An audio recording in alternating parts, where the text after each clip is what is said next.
আপনারা দেখেছেন যে কিছুদিন আগে আপনি প্রশ্নটি কেন করেছেন আমি সেটা খোলাখুলি বলে দিচ্ছি। আপনারা দেখেছেন কিছুদিন আগে যে জুলাই সনদ যেটা স্বাক্ষর হয়েছে সেখানে এনসিপি অংশগ্রহণ করেনি। এটা একটা বাস্তবতা, তাদের কিছু দাবি দেওয়া ছিল। তবে এই প্রসঙ্গে আমি কিন্তু আমার মতামত ঠিক গত শুক্রবারে আমি পত্রপত্রিকা মিডিয়াতে দিয়েছি।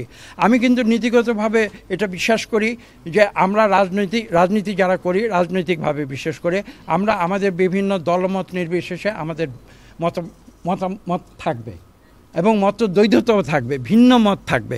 যদি ভিন্ন মত না থাকে তাহলে কিন্তু গণতন্ত্র হতে পারে না। কাজে আজকে এনসিপি আপনি যেটা বলেছেন তাদের কিছু ভিন্ন মত রয়েছে, আমরা সেটাকে সম্মান করি। আমাদের কিছু ভিন্ন মত রয়েছে, আমরা আশা করি অন্যরাও সেটা সম্মান করবে। আমরা সবাই যদি একমত হয়ে যাই, আমি কিছু মনে করবেন না, আমি বলতে বাধ্য হচ্ছি, তাহলে তো আমরা আবার সেই বাকশালেই ফিরে যাব।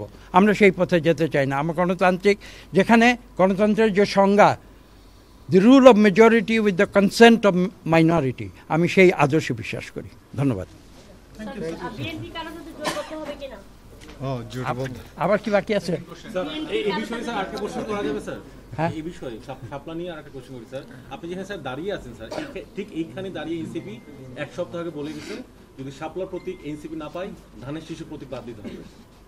এই প্রশ্নটি আপনারা এনসিপি কে জিজ্ঞাসা করবেন, সেটা যুক্ত হবে। ধন্যবাদ। আরো প্রশ্ন আছে? জোটবদ্ধ হবে কিনা? জি বলুন, শেষ প্রশ্ন। বিগত নির্বাচনগুলোতে বিভিন্ন জোটবদ্ধ হবে কিনা স্যার, এটা নির্বাচন করেছে, এই বছর কি কোনো দলের সঙ্গে জোটবদ্ধ হওয়ার সম্ভাবনা রয়েছে? দেখুন, আমরা যে পদ্ধতিতে বিশ্বাস করি, গণতান্ত্রিক পদ্ধতি,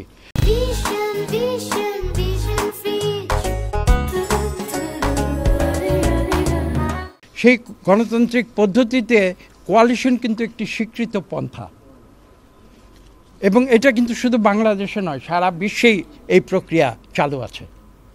কাজে আমি একটা অতীত উদাহরণ দিই। 2001 সালের উদাহরণেই ফিরে যাই। 2001 সালে কিন্তু আমরা প্রাক নির্বাচনী কোয়ালিশন আমরা করেছিলাম, প্রাক নির্বাচনী কোয়ালিশন, এবং সেটা জামাতের সঙ্গে হয়েছিল। আপনারা জানেন যে আমাদের মন্ত্রিসভায় জামাত থেকে দুজন সদস্য ছিলেন। কাজে এটা এমন কোনো আশ্চর্য বিষয় নয়। এটা প্রাক নির্বাচনী সমঝোতা হয়, কোয়ালিশন হয়। আবার এটাও গণতান্ত্রিক প্রক্রিয়ার অনেক উদাহরণ রয়েছে যে নির্বাচন পরবর্তী কোয়ালিশনও হয়ে থাকে। কাজে এই প্রশ্নটি আপনি যেটা করেছেন তার উত্তরতে আমি নির্দিষ্ট করে বলবো, আমাদের বিএনপির পক্ষ থেকে আমরা এখনও ওপেন রয়েছি। আমরা সময় মতো যথাসময়ে আমরা এই সিদ্ধান্তগুলো আমরা গ্রহণ করব।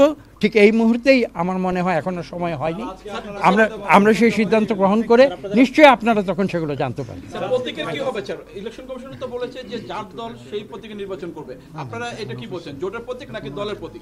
না, আমরা প্রতীক নিয়ে এখানে কোনো আলোচনায় আমরা যাইনি। নির্বাচন কমিশনের এখতিয়ার, তারা প্রতীক বরাদ্দ করবে, এটা নিয়ে আমাদের এখানে কোনো আলোচনা। জি,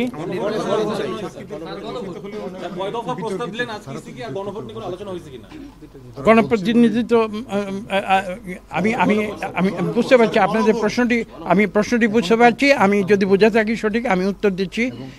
এখন পর্যন্ত যে অবস্থান আমাদের, সেটা আমরা প্রকাশ্যে বলেছি।